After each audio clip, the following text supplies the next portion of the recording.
All right. Hey, gang, it's Mike from Power BI Tips. We're going again. So we've got another tutorial here for Charticulator. We're going to pick up where we left off on episode 6 and go into episode 7.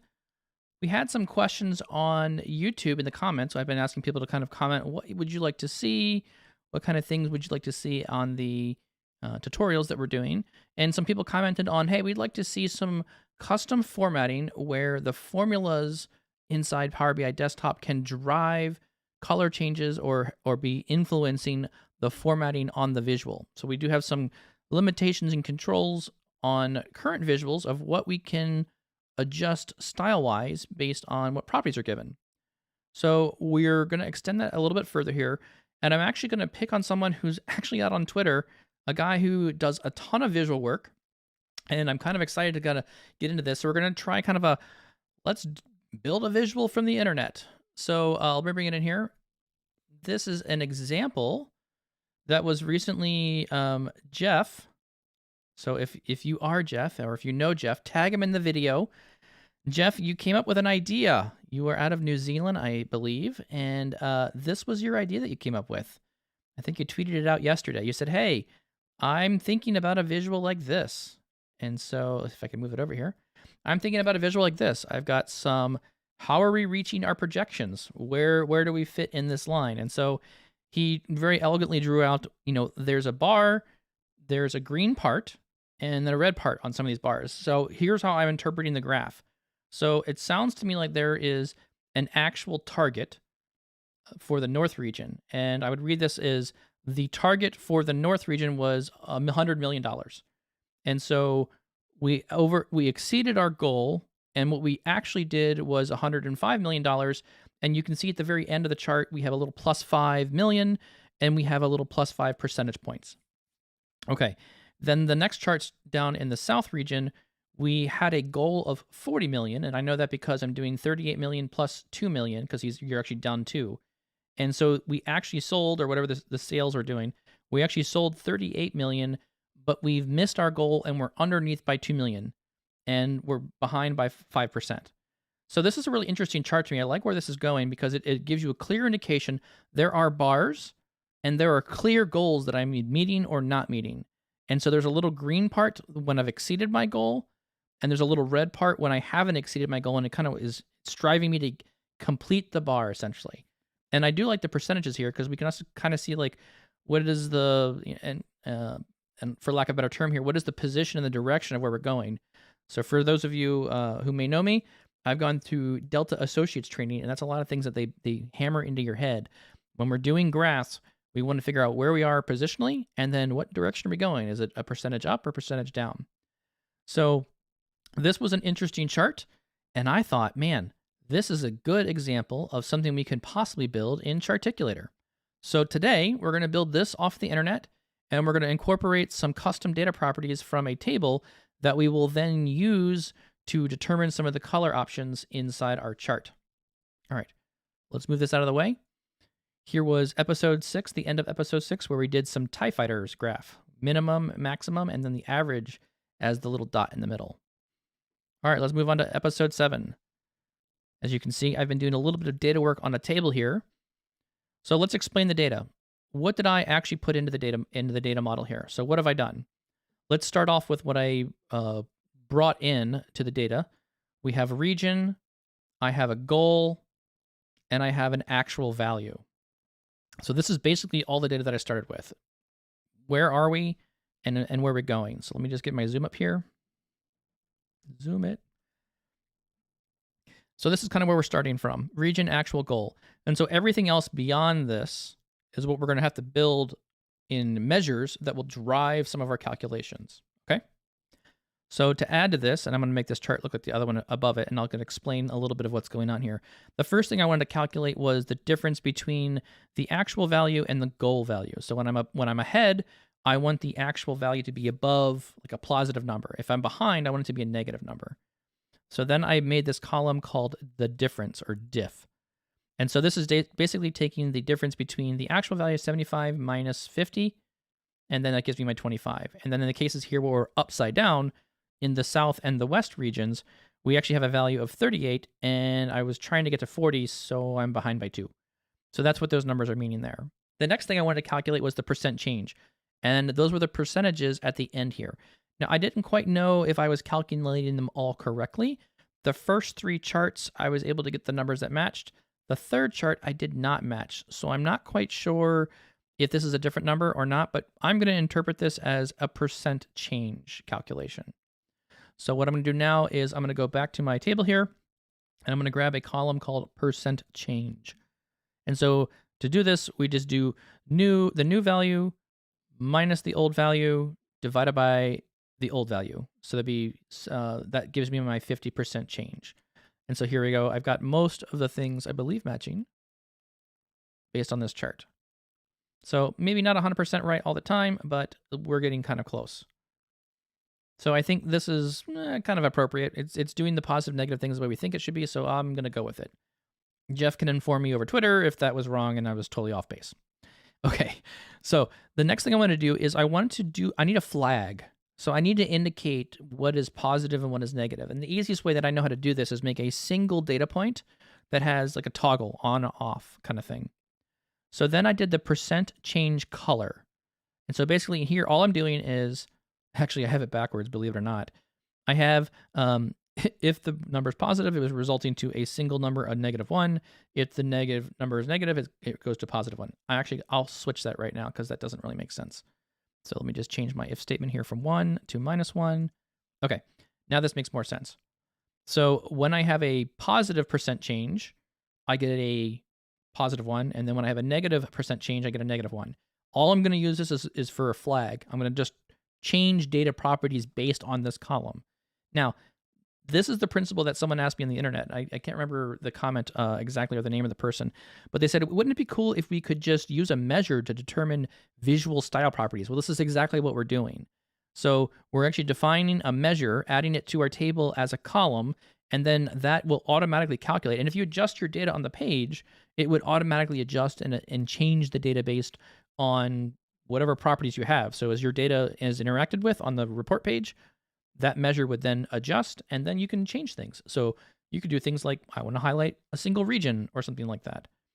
So the next part here that we have is our last area. So something that I wanted to know was, in the case of, and this is a little bit more nuanced here, if we look back at the chart here, you'll notice the end of these bars has a symbol on the end. There's little notes here. And so when the actual bar value height is 105, the text ends at 105 million right here, and you're done. This little tiny bar, you actually have to push the text over a little bit and extend it beyond the end of that little tiny bar. And then here down below in the west region, we're actually way behind, and so we actually have to push the text over farther. So what I wanted to do was I wanted to take a calculation that says whether it's the actual or the goal, I want the maximum value.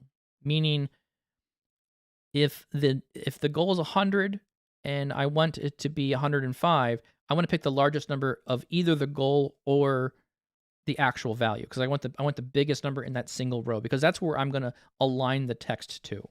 So that's what this other calculation is doing.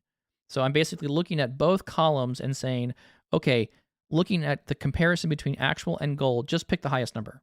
So for row 1, it would be 75. For row 2, it would be 105. For row 3, it would be 40. The goal is actually higher than the actual value, and that's the number I wanted to return. So we're going to use this to kind of position the text on the page. And with that, we are done. So let me go back out on here to the bottom chart. We're going to add the max bar over here, and that's it. I'm not going to focus too much on the calculations. Just this is what the data table we're going to start with is. I'm going to focus more on building Charticulator. All right, now that we've got that started, we can open up the visualization panel, click on Charticulator, and boom, we are now in. We've got the Charticulator app open. We want to move our links, the other 2 items over here on the left-hand side. Oops. We want to move the links and tooltips up to this top area. So we want to take this information and bring it up here to the top. So that's what we're going to do now. Move the goal up, move the actual up. So I want all my data points in the data section. Perfect. Click on the ellipsis, click on edit, Now we're inside the chart. Then we're going to go click on Create Chart. Okay, now we're inside the report. First things first, we want to put our regions on the page, and I believe, looking at this chart, we have, looking at the glyph here, we have about 4 items on the page. So let's just grab a bar here real quick. So I'm going to grab just, before I do that, I am going to change something really quick. I'm going to click on the plot area. And because Jeff had his bars going horizontally, I will also match that. So I'm going to stack in the Y direction.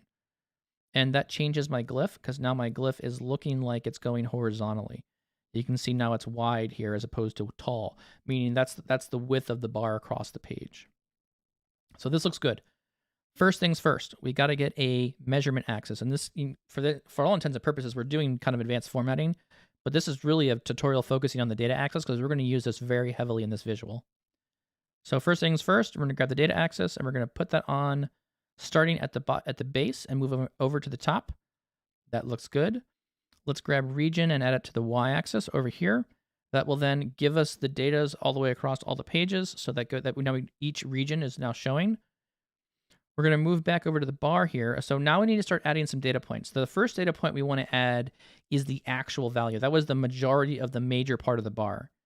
So I'm going to grab the actual value and put that on the bar. So this now calculates the average value, or essentially, we only have one data point, so there's really no aggregation happening. This is technically just doing the average. First things first, I can automatically notice we're already not at 0. So this, if we're doing a bar chart, this is going to be a liar's chart because the very first decimal place here, and that's really hard to see. Let's see if I can zoom in so you can see it better. Yeah, there. The very first decimal place, while it is anchored with the green anchor on the data axis, the number is 20, and we don't want that. So now we're going to change that 20 to a 0.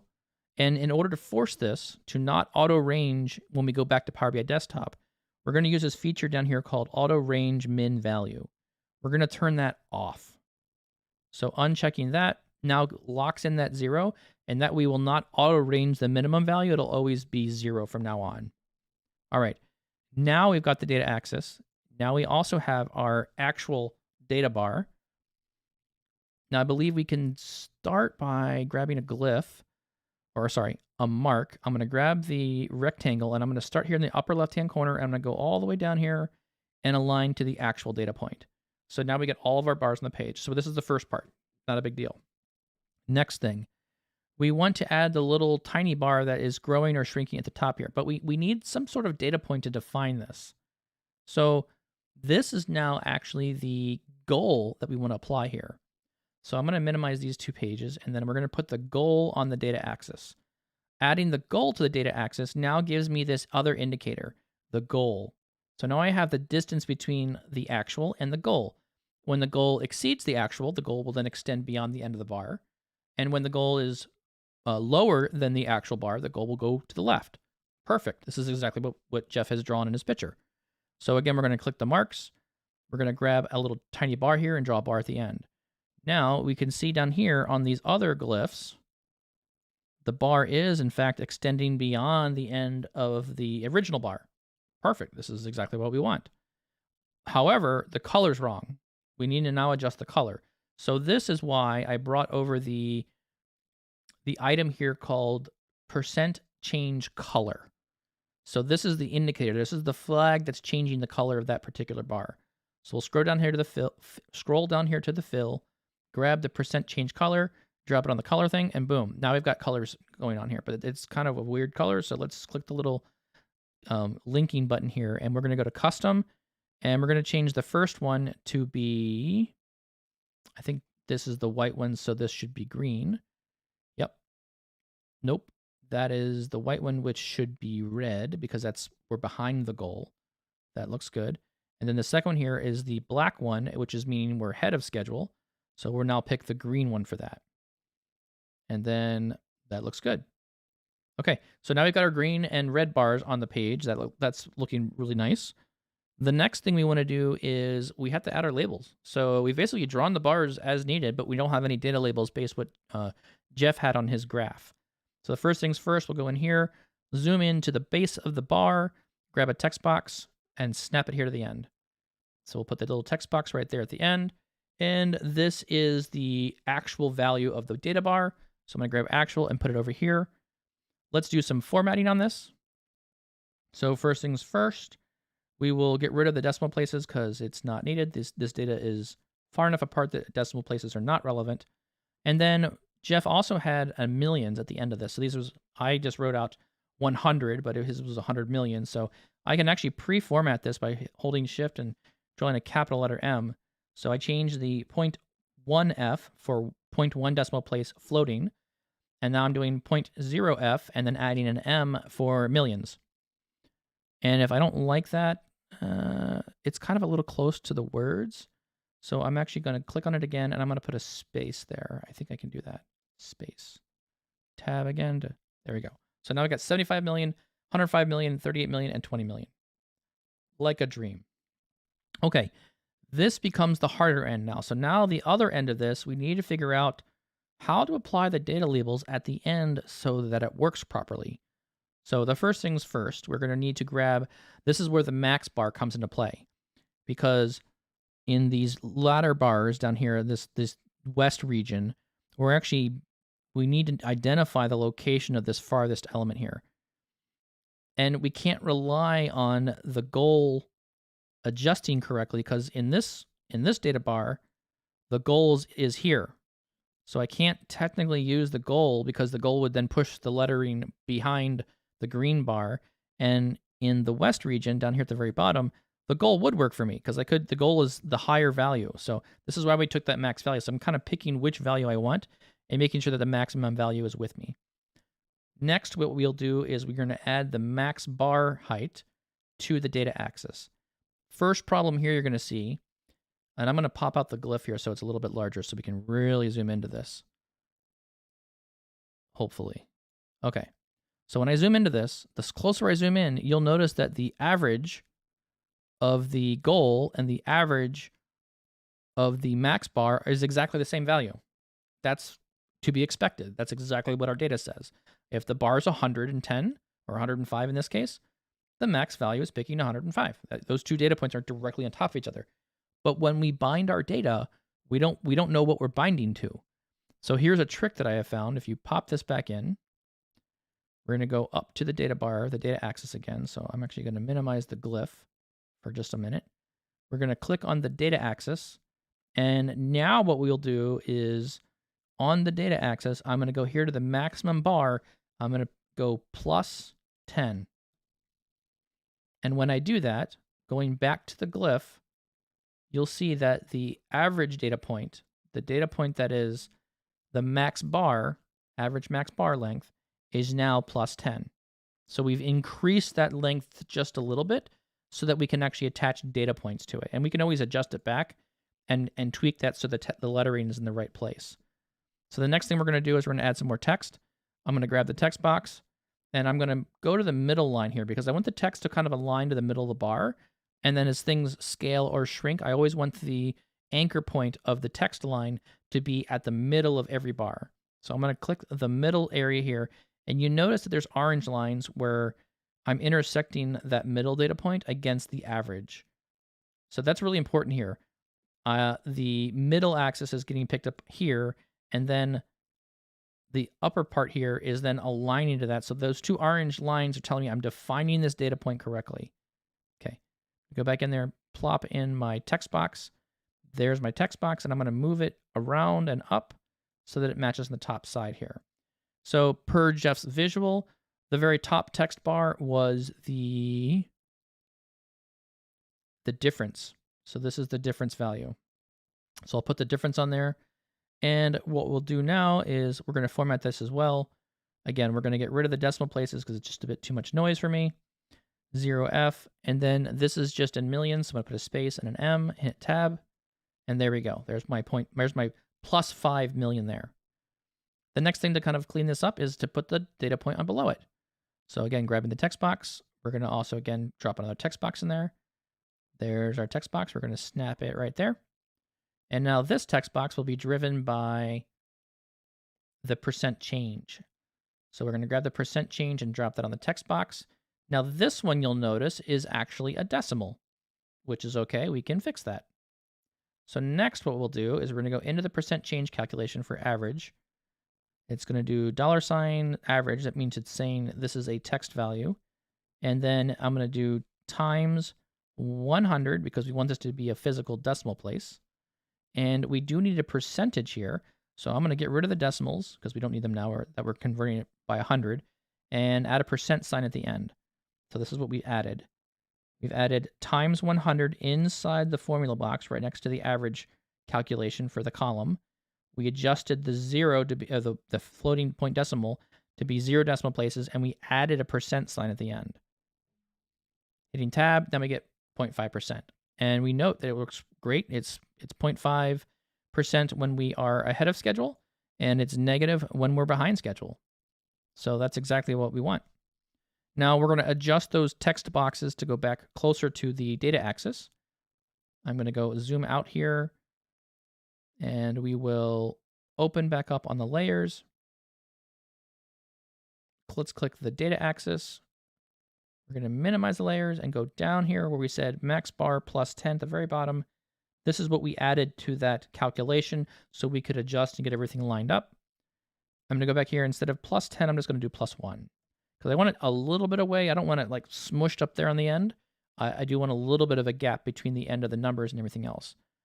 One thing that was not on Jeff's chart that I think is important to note here is we want the color of the text to match the color of the bar. Again, at a glance, I want someone to just quickly look at what's going on here.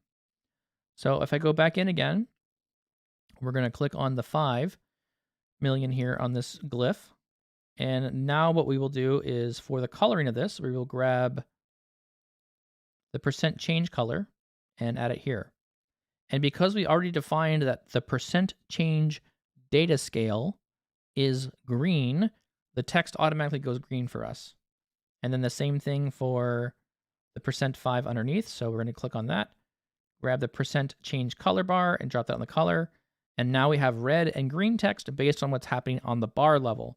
So this is working out, I think, really, really well. The only thing I can say left is they're a bit small in font size.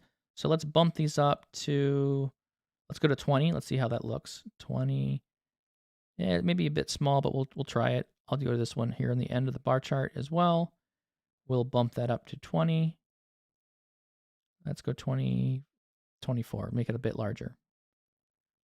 Okay, the only last thing I'm really having issues with here is the data axis is now not required, right? We've labeled the height of everything. The height of the bar is 75 million, so we know where that is.